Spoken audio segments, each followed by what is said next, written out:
When we think of the Civil Rights Act of 1964, we imagine a nation coming to its moral senses, justice triumphing over hate. But is this really why the Act passed?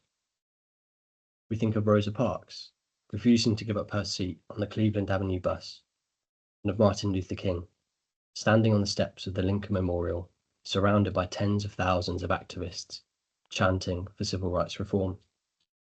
But protests don't write laws, politicians do.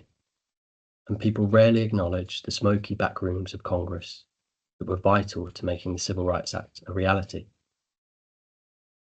In this presentation, we explore the untold story of the Civil Rights Act. That's not to say the civil rights movement wasn't key to bringing about this change, but instead of representing it as just a moral awakening, we will argue that the strong understanding of power and calculated strategic decisions of American civil rights leaders and politicians was key to the passing of the Civil Rights Act. Firstly, some context. America is a democracy, which creates the political imperative for politicians to listen to the public. Its federalist structure requires any robust reform to go through the House and the Senate. And internationally, the Cold War and African decolonization placed the United States under global scrutiny, as the US claimed to be a beacon of democracy, but ongoing racial injustices at home undermined this image internationally. Economically, America was rife with inequality, as Black Americans faced widespread employment discrimination and low wages. Between the 30s and 60s, America's South experienced decades of industrialization and mechanization, which reduced labor requirements and thus undermined the economic logic of segregation.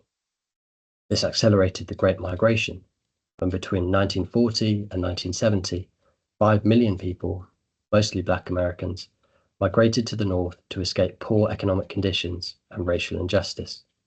Crucially, Black Americans could vote in the North, which increased the political imperative for Northern politicians to back civil rights reform. The social climate was shaped by decades of segregation and racial injustice, but there was a growing moral consciousness towards racial equality. Also, as 90% of Americans were Christian in 1960, the church played a central role in shaping communities and social norms. Technologically, the lead up to the Civil Rights Act was a period of rapid technological advancement, most notably the aforementioned mechanization in the South, but also the television. Approximately 8,000 households in the US had television sets in 1946. Fast forward to 1960, and that number had climbed to over 45 million. This enabled near real-time coverage of civil rights demonstrations and violence against Black Americans to be showed in people's living rooms across the country. Finally, the legal context.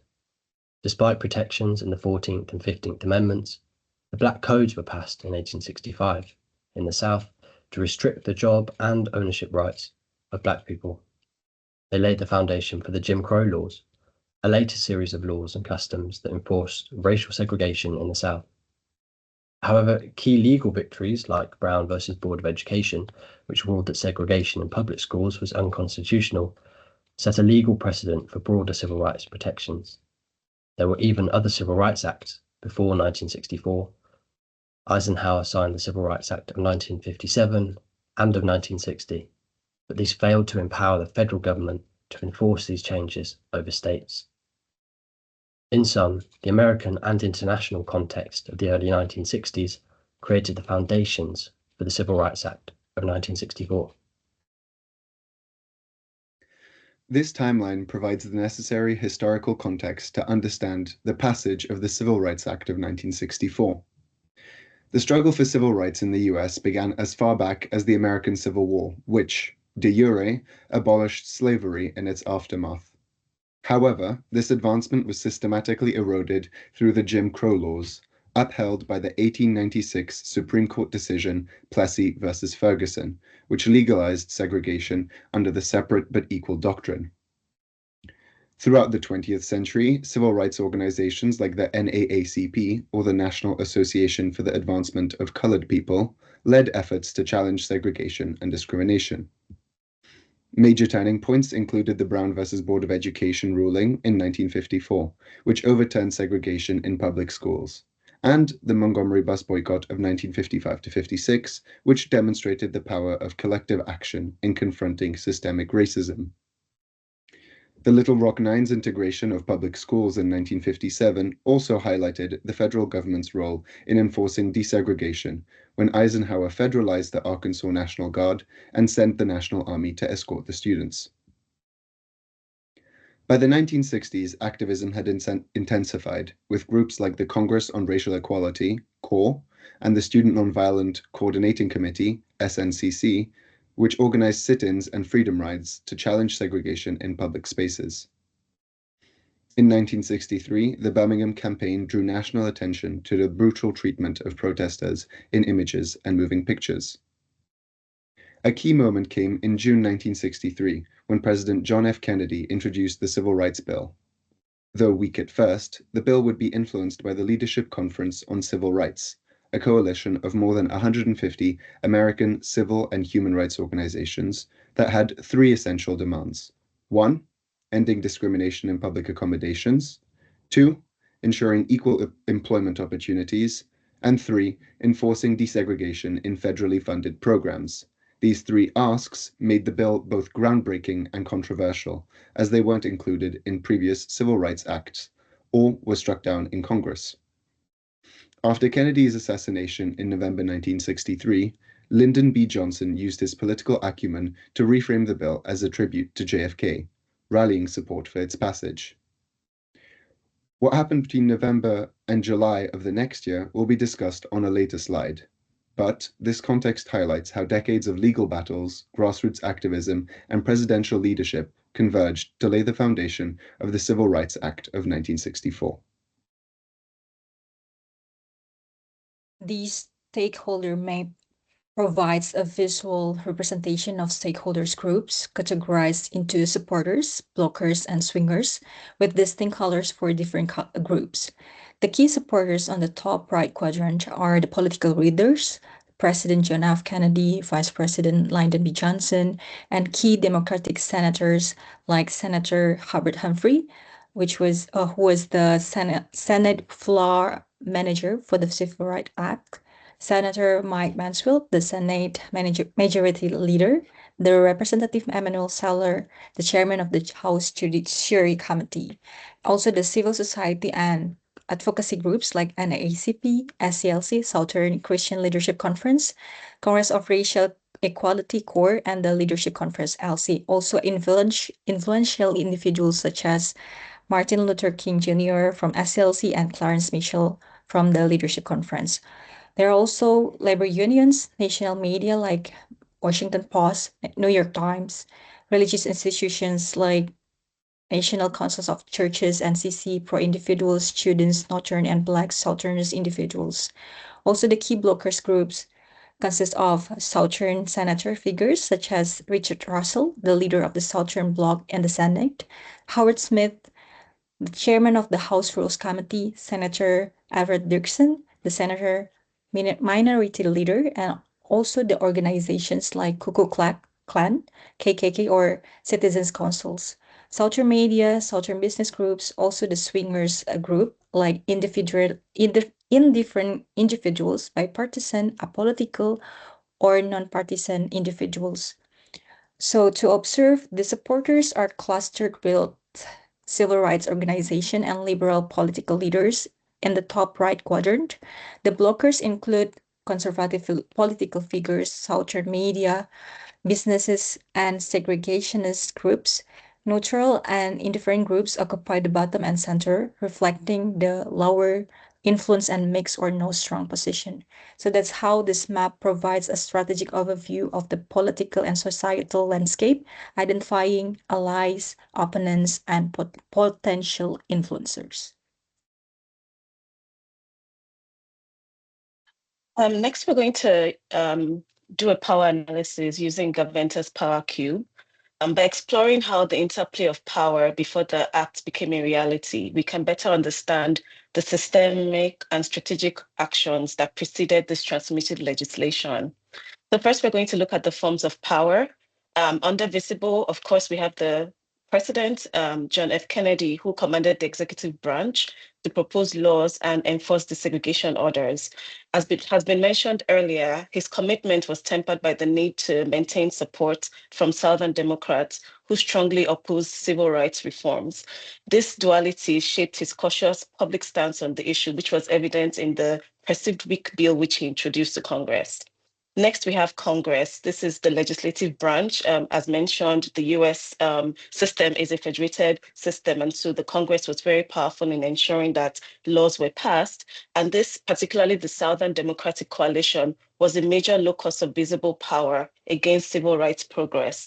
Southern legislatures, for example, used their visible authority to block or delay or water down civil rights proposals.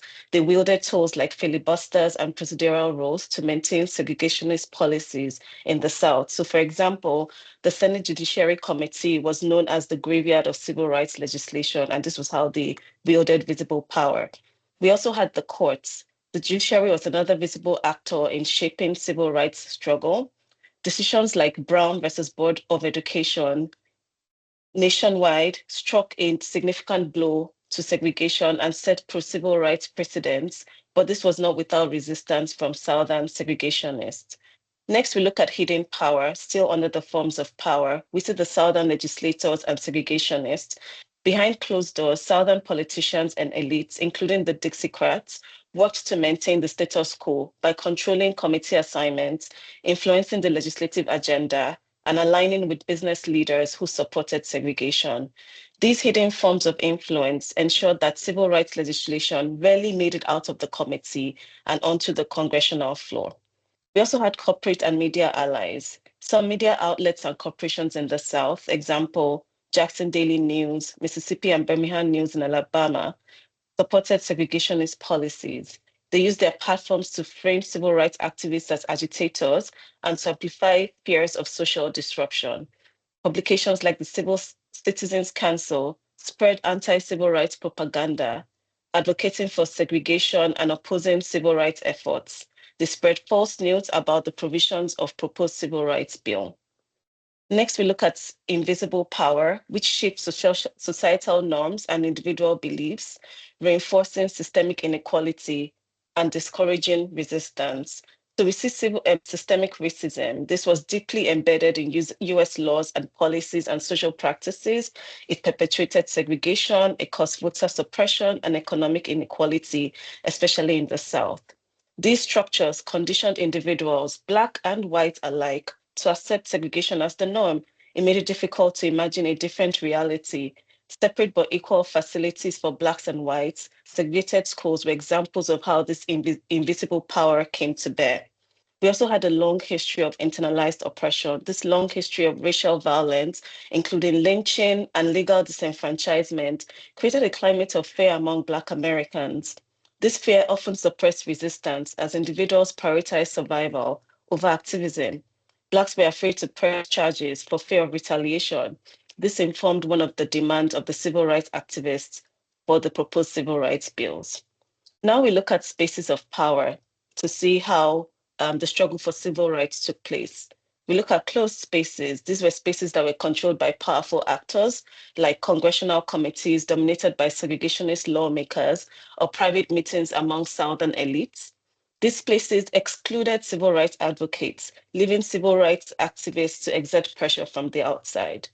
Now we look at invited spaces. Occasionally, civil rights leaders were invited into public or political discussions, such as when the NAACP and Martin Luther King Jr. met with President Kennedy in June 1963, a few days after the bill was introduced to Congress. We see claimed spaces. When denied access to formal decision-making spaces, civil rights activists created their own, forming coalitions around the country and leveraging one another's strengths and resources. We see the March on Washington, for example, as a powerful claimed space where over 250,000 people gathered to advocate for civil rights, marching from the Washington Monument and culminating at the Lincoln Memorial. This was where Martin Luther King Jr. gave his famous I Have a Dream speech. Now we look at levels of power. We see that power operated across different levels, shaping the civil rights struggle in different ways. Globally, the international context of the Cold War heightened the stakes for the US leaders. The United States had positioned itself as a leader of the free world during the Cold War, promoting democracy, liberty, and equality, in contrast to the communist ideologies of the Soviet Union. However, racial segregation, discrimination, and violence against African Americans undermined this message, providing propaganda material for the Soviet Union to highlight the hypocrisy of American democracy. Civil rights activists, with their highly publicized outsider tactics like the Birmingham protest and March on Washington, drew international attention to the racial injustices in the US. Next, we see national. At the national level, institutions like Congress, the presidency, and judiciary were battlegrounds for the civil rights. However, resistance from state governments and law enforcement officials in the South limited federal intervention. The South definitely had more autonomy pre-passing of the CRA on civil rights matters. Local, on the ground, local actors wielded significant power. Sheriffs and police departments often aligned with segregationist policies, using force to suppress protests. We also see local Black leaders, churches, and community groups that became the backbone of the civil rights struggle. These local efforts, such as voter registration drives in the South, laid the groundwork for broader national and global movements. In addition, racist citizens often took matters into their own hands, harassing Black people and enforcing segregationist laws. So in conclusion, we see that before the Civil Rights Act of 1964, visible, hidden, and invisible power operated in a very complex and interwoven way to uphold segregation and systemic racism. Yet, we also see civil rights activists strategically challenging these power dynamics by claiming spaces and building grassroots movements, eventually forcing the federal government to act. Understanding this pre-passing power landscape highlights the immense barriers to justice and the resilience and strategy to overcome them. The following slides will examine the diverse tactics and key events that ensured the passage of the Civil Rights Act of 1964. It will also contextualize and place on a timeline some of the power relations that we discussed previously. They are organized by outsider driver tactic in green, insider driver tactic in yellow, and blocker tactic in blue. Starting off chronologically is the Birmingham Campaign of April to May 1963. Organized by Martin Luther King Jr. and the Southern Christian Leadership Conference, the campaign used nonviolent protests to confront segregation in one of the most deeply divided cities in America. Images of peaceful protesters being attacked with fire hoses and police dogs horrified the public and heightened calls for federal action. Another critical moment came in early 1963, when Black leaders traveled to Washington, D.C. to meet with President Kennedy. However, instead of meeting the president, they ran into the National Council of Churches, or NCC. While this accidental detour may have seemed like a setback, it instead motivated the NCC to thoroughly support the civil rights movement. This momentum carried forward into the March on Washington for Jobs and Freedom in August 1963, where over 250,000 people gathered to demand civil rights legislation and economic justice. Here, as was previously mentioned, Martin Luther King Jr. delivered his iconic I Have a Dream speech, galvanizing support for the movement. As was also previously mentioned, President Lyndon B. Johnson framed the bill as a continuation of President Kennedy's legacy after his assassination in November 1963, which we see as being the critical juncture that spurred the passage of the act. President Johnson created moral pressure on lawmakers in Congress, famously instructing them to debate the bill until it passes. Howard Smith, who was the chairman of the House Rules Committee, employed numerous blocker tactics to delay the passage of the Civil Rights Bill. He initially refused to bring the bill to the floor, effectively stalling its progress in the House. During the winter recess of 1963 to 64, civil rights leaders fought back and strategically lobbied constituents in swing districts, urging them to put pressure on their representatives to support the Civil Rights Bill. Howard Smith also attempted to derail the legislation by introducing a controversial amendment that added a prohibition on gender discrimination, hoping it would divide supporters and weaken the bill. However, the leadership of Emanuel Celler ensured that the bill, including all three asks, passed the House and moved to the Senate. In February, Senate Majority Leader Mike Mansfield filed a procedural motion to have the Civil Rights Act discussed by the Senate rather than by the Judiciary Committee, which had killed similar legislation years earlier. Another blocker tactic included the longest Senate filibuster in US history, which lasted 73 days and aimed to prevent the bill from coming to a vote by taking up speaking time. Additionally, segregationist senators proposed numerous amendments designed to weaken or split the bill into smaller, less effective parts, which could then be struck down in subcommittees. At the same time, the Leadership Conference met with legislators twice a week, every Monday and Thursday, to make sure that they were fed correct information and ensured senators were present during votes, which was critical. Hubert Humphrey and Everett Dirksen spearheaded efforts to build a bipartisan coalition. Humphrey, who was the bill's floor manager, worked with Liberal Democrats to advocate for the legislation, while Dirksen persuaded more moderate Republicans to support it. Now, this can't be understated. Dirksen's role was pivotal. His amendments to the bill's language helped secure Republican voters without compromising its core principles, which were the three asks. By creating first movers, the desired snowball effect made it hard for neutral senators to oppose the bill. Together, Humphrey, Dirksen, and Mansfield had split the senators between themselves, and each assured their section would vote in favor of the bill. These bipartisan negotiations ultimately broke the filibuster in June 1964, achieving the necessary two-thirds majority to invoke cloture, which leads the Senate to vote on the resolution as a whole. The bill finally passed the Senate on June 19, 1964. The House reconciled its version with the Senate's amendments, and President Johnson signed the Civil Rights Act into law on July 2, 1964, in a historic ceremony.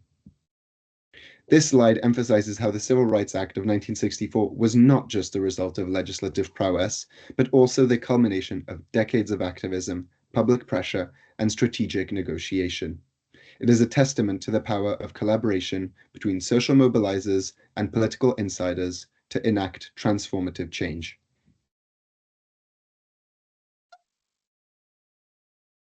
Moving on to this second stakeholder map, it builds upon the previous map by showing changes in stakeholder support, collaboration, and power influence during this critical phase.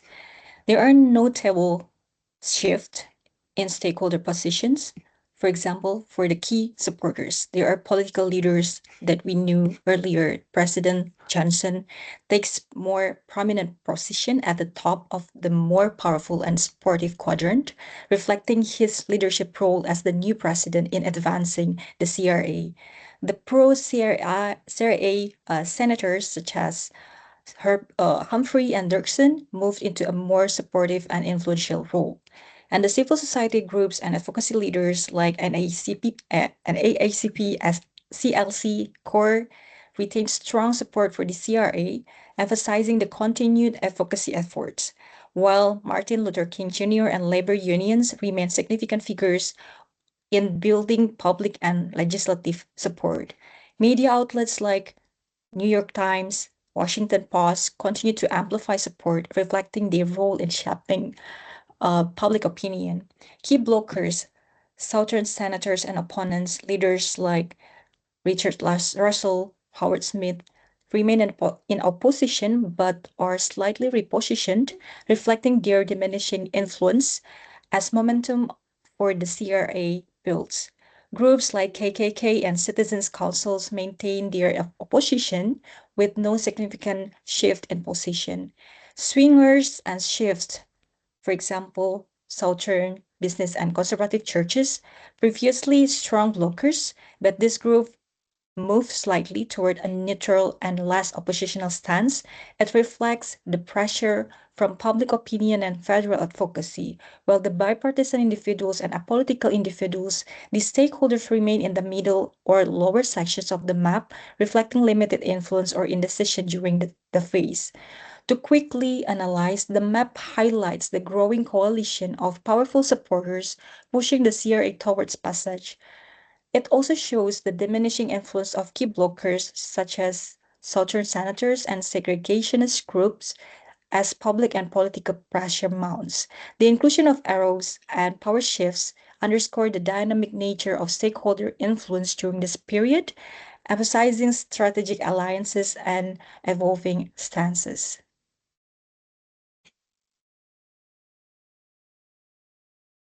Next, we look at how power has shifted, given all the activities that we've heard about in the previous slide. So we look at power within. The civil rights activists harnessed the internal strength and growing political awareness of Black Americans. Leaders like Martin Luther King Jr. and organizations like the NAACP inspired confidence and a collective sense of agency. Black political power and influence expanded through voter registration drives, particularly in the South, organized by groups like the Student Nonviolent Coordinating Committee, the Southern Christian Leadership Conference. These efforts empowered Black citizens to demand fair representation. The growing public support for civil rights was fueled by national media coverage of events like the Birmingham Campaign in 1963 and the violent crackdown on peaceful protests in Selma, Alabama. There was a sense of personal rights and entitlement growing as activists emphasized the fundamental belief that equality was a moral and constitutional right. This belief motivated individuals to persist despite systemic obstacles. Then we look at power within. We see collaboration between civil rights groups, unions, legislators, and progressive coalitions, which was essential to aligning resources and strategies. For example, key legislative allies like Senator Hubert Humphrey, Senator Everett Dixon were instrumental in creating the Dixon-Humphrey package, a series of compromises that garnered bipartisan support for the CRA. For example, we also see the pre-Senate sitting meetings between civil rights leaders, union representatives, and legislators in the days leading up to the Senate sittings on the CRA, which ensured a unified message and strategy. This collaboration prevented divisions and helped address legislative roadblocks. We see power too. The civil rights leaders, they had the ability to implement powerful tactics, both insider and outsider, which brought the civil rights struggle into the national consciousness and compelled action. The March on Washington we've discussed earlier, led by Martin Luther King Jr., direct action tactics such as sit-ins and freedom rights, letter writing campaigns and lobbying efforts which targeted specific legislators to secure their votes for the CRA. Legal strategies also included lawsuits challenging segregation and discriminatory practices, supported by the NAACP Legal Defense Fund. Finally, we see power over. The institutional power wielded by President Lyndon B. Johnson and federal entities was pivotal to overcoming the opposition to the Civil Rights Act. President Lyndon B. Johnson employed the Johnson treatment. This was a combination of persuasion, negotiation, and political pressure to convince reluctant lawmakers to support the CRA. The US legislative process, despite opposition from Southern Democrats, enabled the passage of the CRA through strategies like filibuster breaking cloture votes in the Senate. Federal institutions such as the Department of Justice played a critical role in enforcing desegregation orders and supporting the legal aspects of the movement. Now we'll explore what we believe were the key factors that led to this change. Firstly, economic shifts in Southern industry undermined the economic logic of segregation and promoted a significant migration of Black Americans to northern cities, which increased their power to put pressure on northern politicians to support civil rights reforms. Secondly, the strength of American democratic institutions at the federal level, rooted in the Constitution and common law, played a crucial role because it provided the framework for the protection of civil rights through legislation. The second factor is the social and moral forces, as the 1960s marked a moral awakening in America, challenging the nation to confront systemic injustices, particularly the racial inequality. Media played a pivotal role, exposing the brutality of this segregation through vivid images and videos. Civil rights leaders like Martin Luther King Jr. strategically timed protests to coincide with the evening news, forcing Americans to witness the moral value of the status quo. Religious institutions were equally vital, serving as moral compasses and organizational hubs. Churches framed civil rights as a moral imperative, turning faith into action and swaying both public opinion and lawmakers. The third factor, grassroots and movement strategy. The civil rights movement's strength came from the grassroots mobilization, turning individual power within into collective power with, and ultimately power to. Leaders like MLK empowered communities, turning individual courage into collective action. And the movement balanced outsider tactics such as marches and sit-ins with insider lobbying, forming relationship with key allies in Congress and White House. This dual approach maintained public pressure while advancing legislative change. Other factors we see are political and legislative dynamics. So first, we see the legislative prowess, both of the civil rights lobbyists and legislators. So we see skilled legislators like Chairman of the House, Emmanuel Sella, Senator Mansfield, which played a crucial role in ensuring the passage of the CRA. We see tactics like countering filibusters, bypassing the Judiciary Committee, aka the graveyard of the civil rights bills, helped move the bill along. We see supportive members of Congress, such as Senator Hubert Humphrey and Senate Minority Leader Everett Dixon, who used their legislative expertise and knowledge of the Senate rules to push the bill forward. We also see building of coalitions, the Dixon-Humphrey Compromise, which secured bipartisan support. Collaboration between the Democrats and Republicans showcased how cross-party alliances were essential for legislative success.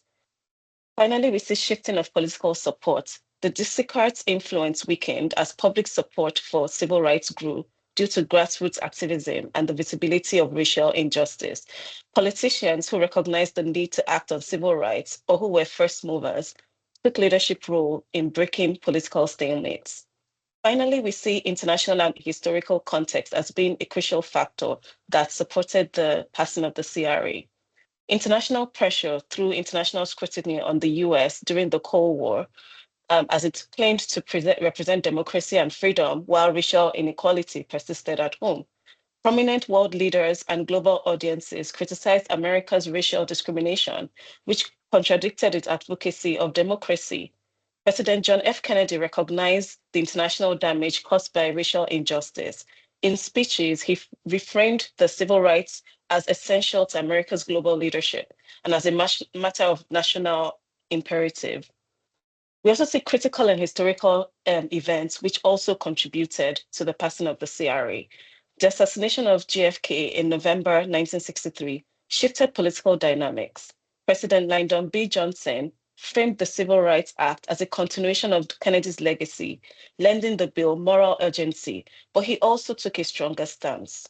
He used his political skills and personal relationship in Congress to push the bill forward, famously leveraging emotional appeals to secure votes. These are some of the factors that we see as leading to the change and the passing of the CRA. So, to conclude, the Civil Rights Act emerged as a result of a complex interplay between changes in moral and social norms, public pressure, and political strategy. The context of the United States at the time laid the foundations for federal civil rights reform in the 1960s.